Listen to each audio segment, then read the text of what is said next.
Dan kini kita ke topik dari dunia politik, saudara. Prabowo Subianto dan Gibran Rakabuming Raka sudah ditetapkan KPU sebagai presiden dan wakil presiden terpilih. Teka-teki komposisi Menteri Kabinet Prabowo Gibran kini jadi yang ditunggu-tunggu. Tak hanya soal strategi menempatkan orang-orang terbaik dan mumpuni di bidangnya, tapi apakah susunan kabinet ini juga bisa mengakomodir balas budi pada partai pendukung mengingat besarnya koalisi pendukung?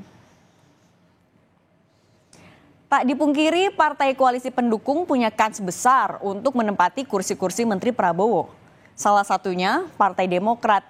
Saat buka puasa bersama dengan Prabowo pada Rabu lalu, Ketua Umum Partai Demokrat Agus Harimurti Yudhoyono mengaku sudah diminta langsung oleh Prabowo untuk menyiapkan kader-kader terbaik dari Partai Demokrat untuk jadi menteri.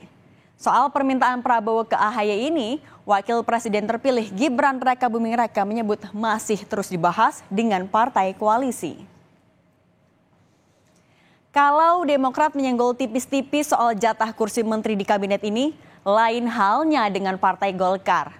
Mengklaim punya kontribusi besar memenangkan Prabowo Gibran di Pilpres hingga 25%, Ketua Umum Golkar Erlangga Hartarto pada 16 Maret lalu menyebutkan minta jatah minimal 5 kursi menteri kepada Prabowo Gibran.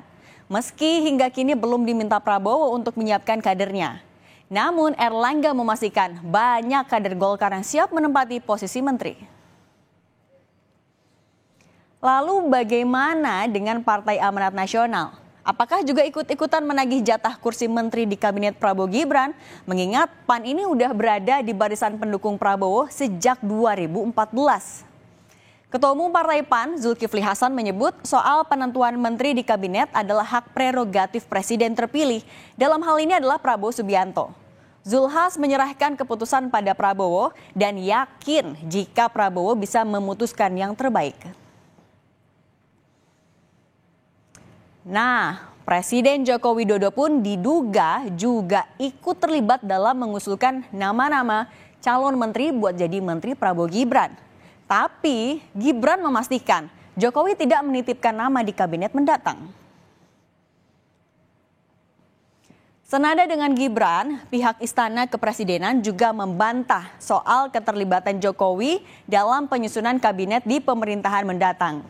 Koordinator Staf Khusus Presiden Ari Dwi Payana dalam pesan tertulisnya kepada Kompas TV menegaskan pengangkatan menteri dalam kabinet mendatang sepenuhnya jadi hak prerogatif presiden terpilih setelah dilantik 20 Oktober 2024.